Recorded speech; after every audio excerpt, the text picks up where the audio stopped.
தமிழ் தின கிச்சன். இன்றைக்கி நம்ம கிச்சனில் ஹைதராபாத் ஸ்பெஷல் டபுள் கா மீட்டா எப்படி செய்யுதுன்னு பார்க்க போகிறோம். இது ரொம்ப ஈஸியான டிஷ், ரொம்ப டேஸ்ட்டாக இருக்கும். வாங்க எப்படி செய்யுதுன்னு பார்க்கலாம். இது வரைக்கும் நீங்கள் நம்ம சேனலுக்கு சப்ஸ்கிரைப் பண்ணலைன்னா மறக்காமல் சப்ஸ்கிரைப் பண்ணிவிடுங்க. அப்படியே பக்கத்தில் இருக்க பெல் பட்டனை ப்ரெஸ் பண்ணிவிடுங்க. அப்போ தான் நாங்கள் போகிற வீடியோஸ் உங்களுக்கு உடனே வரும்.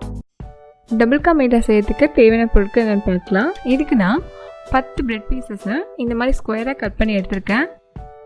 1/2 கிலோ சர்க்கரை, கொஞ்சமாக குங்குமப்பூவை பாலில் கலந்து வச்சுருக்கேன். கோவா 250 கிராம், நெய் 1 கப்பு, ஏலக்காய் கொஞ்சமாக நட்ஸு, 1/2 லிட்டர் பால்.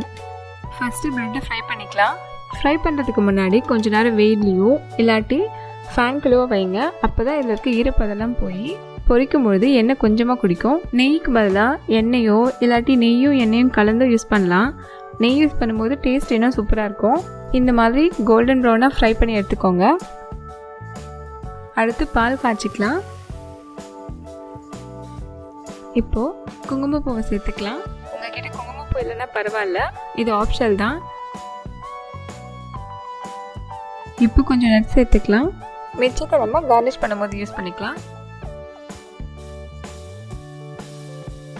கோவாவை பாலில் கலந்து வச்சுருக்கேன், அதை இப்போ ஆட் பண்ணிக்கலாம்.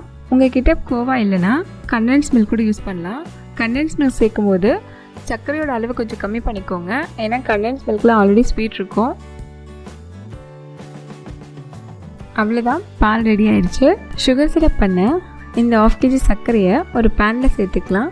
இதில் 1 கப் அளவுக்கு தண்ணி விட்டுக்கலாம். இப்போ நல்லா பாயில் பண்ணிக்கலாம். சர்க்கரை நல்லா கரைஞ்சால் போதும், பாக வர வேண்டிய அவசியம் இல்லை. இதில் கொஞ்சமாக ஏலக்காய் பொடி சேர்த்துக்கலாம்.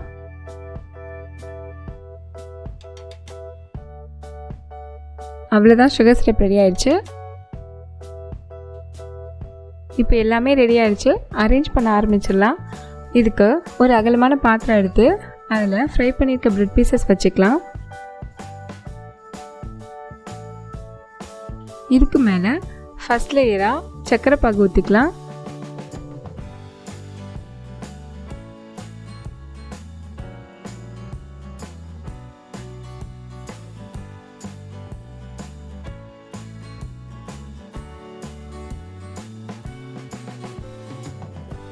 இதுக்கு மேலே பால் சேர்த்துக்கலாம்.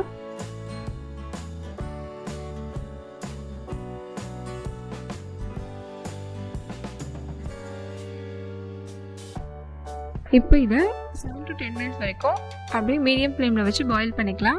இப்போ அப்படியே ஸ்விட்ச் ஆஃப் பண்ணிவிட்டு ஒரு 10 நிமிஷம் விட்டுடலாம். அப்போ தான் அது எல்லாமே ப்ரெட்டில் நல்லா அப்சர்வ் ஆகிருக்கும்.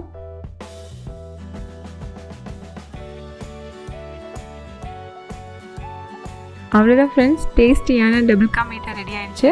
இதை நீங்களும் உங்கள் வீட்டில் கண்டிப்பாக ட்ரை பண்ணுங்கள். எப்படி வந்துச்சுன்னு சொல்லி கமெண்ட்டில் சொல்லுங்கள். இந்த வீடியோ உங்களுக்கு பிடிச்சிருந்துச்சுன்னா லைக் பண்ணுங்கள், ஷேர் பண்ணுங்கள். கண்டிப்பாக நம்மளோட சேனலுக்கு சப்ஸ்கிரைப் பண்ணுங்கள். ஓகே ஃப்ரெண்ட்ஸ், தேங்க்ஸ் ஃபார் வாட்சிங். இதே மாதிரி ஒரு சூப்பரான ரெசிபியோட நெக்ஸ்ட் வீடியோவில் மீட் பண்ணலாம்.